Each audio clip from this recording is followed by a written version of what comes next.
खंडणी प्रकरणातील आरोपी असलेल्या वाल्मिक कराडची प्रॉपर्टी पिंपरी चिंचवडमध्ये असल्याचे उघड झाले आहे।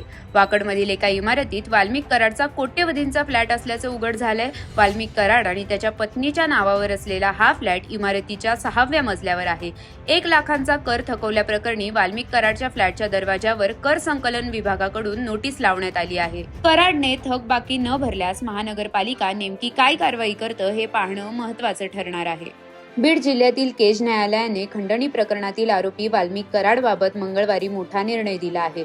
वाल्मिक कराडवर मकोका कायद्याअंतर्गत कारवाई केली जाणार आहे। त्याचबरोबर कराडची 14 दिवसांसाठी न्यायालयीन कोठडीत रवानगी करण्यात आली आहे।